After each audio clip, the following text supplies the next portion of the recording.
Assalamualaikum warahmatullahi wabarakatuh. Perkenalkan, nama saya Asad Salimuddin, Prodi PBLM Fakultas FKIP Universitas Peradaban Budaya. Di sini saya akan memaparkan terkait pembelajaran Master of Ceremony atau biasa dikenal dengan MC. Apa sih itu MC? MC adalah seorang pemimpin atau seseorang yang mengatur suatu jalannya acara dari awal hingga akhir. Dan juga kemampuan seorang MC menjadi penentu acara, apakah acara tersebut akan berjalan dengan lancar atau tidak.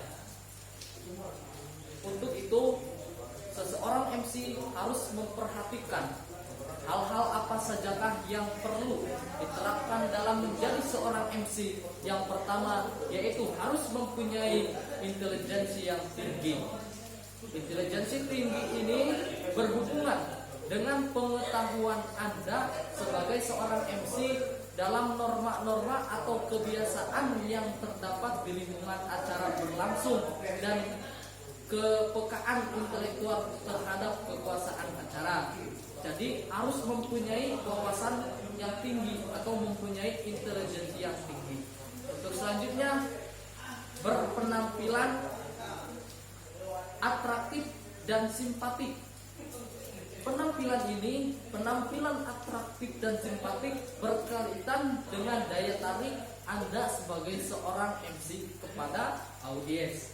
Dalam hal ini, penampilan Anda harus benar-benar dan memikat hati audiens.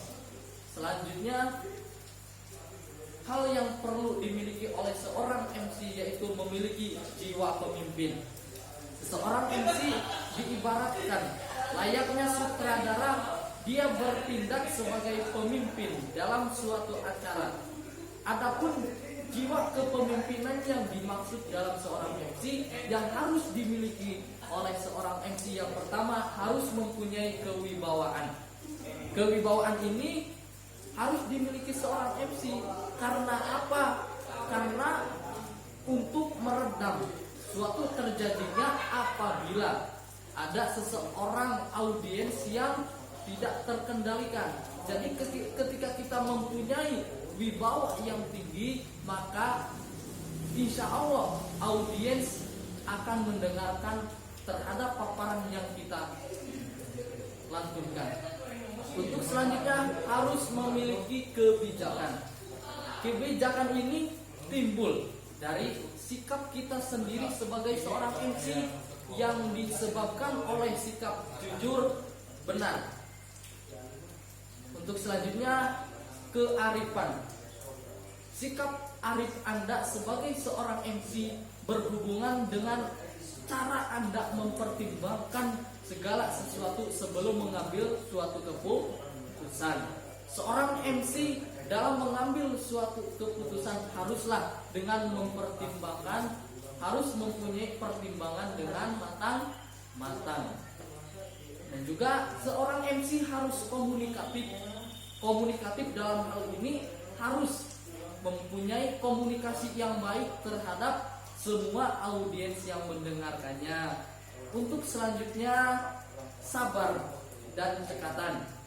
Sebagai seorang MC juga harus memiliki rasa sabar yang tinggi dan harus memiliki cekatan. Supaya apa? Ketika ada audiens yang kurang atau tidak terkendali, kita mempunyai rasa sabar. Selanjutnya, yang harus dimiliki oleh seorang MC yaitu naluri, antisipasi, dan spontanitas yang baik. Artinya, menjadi seorang MC, Anda harus memiliki naluri antisipasi yang baik. Anda harus dapat memperkirakan apa yang terjadi sebelum acara. Misalnya ketika suatu acara itu akan dimulai jam 8 dan akan berakhir jam 12, kita harus mempertimbangkannya itu dengan baik dan harus menepati waktu yang sudah ditentukan oleh seorang panitia. Untuk selanjutnya, memiliki rasa humor yang tinggi. Rasa humor ini harus dimiliki oleh seorang MC. Gunanya apa? Ketika kita mempunyai humor yang tinggi, maka seorang audiens tidak akan terlalu jenuh terhadap paparan acara atau rentetan acara yang kita jelaskan. Dan juga seorang MC harus berpengetahuan luas. Sebagai seorang MC, Anda juga harus memiliki pengetahuan luas terkait dengan acara. Jadi sebelum kita memaparkan suatu acara tersebut, kita harus menguasai terhadap apa-apa yang akan disampaikan dalam acara tersebut. Untuk selanjutnya yaitu kewajiban-kewajiban seorang MC. Yang pertama yang harus dimiliki oleh seorang MC yaitu bertanggung jawab mengendalikan sesuatu acara atau mengendalikan acara, apakah acara ini akan berjalan dengan lancar atau tidak. Untuk selanjutnya, sebagai seorang MC, Anda juga harus bertanggung jawab mengenalkan pembicara kepada audiens. Siapa sajakah yang akan memaparkan terkait materi hari ini, dan siapa sajakah yang akan menjelaskan pembicaraan pada hari ini. Sebagai MC, Anda juga harus bertanggung jawab menjaga antusiasme, semangat, dan menjaga agar suasana tetap berjalan meraih dan kondusif. Hal-hal yang harus diperhatikan juga ketika kita menjadi seorang MC, yang pertama yaitu phrasing.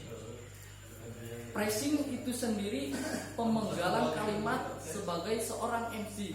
Jadi ketika kita harus memenggal suatu kalimat, harus menempatkan baiknya itu di mana dan harusnya itu di mana. Jadi harus secara teratur kita menggunakan kalimat itu tersebut. Untuk yang kedua yaitu stressing. Stressing itu sendiri tekanan suara pada kata atau kalimat yang digunakan dengan tujuan menegaskan sesuatu. Jadi harus adanya naik turun rendahnya suatu kalimat supaya audiens itu sendiri memahami terhadap paparan yang kita jelaskan. Yang ketiga, reading speed. Berkaitan dengan cepat lambatnya suatu ucapan. Jadi dalam reading speed ini jangan terlalu tinggi, jangan terlalu rendah, jadi menengah-nengahi ketika kita menjadi seorang MC. Baiknya itu memakai suara perut. Untuk yang keempat yaitu pause atau jeda, dilakukan dengan tujuan untuk memperhatikan suasana sekaligus memberikan kesempatan kepada audiens untuk memahaminya. Dan juga yang harus diperhatikan ketika kita menjadi seorang MC yaitu permulaan kata terhormat. Kita itu harus bertujuk kepada tamu yang terhormat. Contoh, yang terhormat kepada Rektor Universitas Peradaban yang kami hormati, karyawan dan para dosen Universitas Peradaban. Jadi kata terhormat itu sendiri cukup dikatakan satu kali, jangan sampai lebih. Adapun yang harus dihindari ketika kita menjadi seorang MC, yang pertama yaitu jangan terlalu sering atau hindari penggunaan kata seperti hadirin sekalian, para hadirin sekalian. Jadi hindari kata itu. Terlalu sering mengulang kata yang sama dalam waktu berdekatan seperti selanjutnya, berikutnya, dan kemudian. Mengulang atau mengulas atau membuat simpulan terhadap sambutan seseorang dalam suatu acara resmi. Untuk selanjutnya yang perlu kita hindari ketika kita menjadi seorang MC yaitu kata-kata yang sebaiknya digunakan antara lain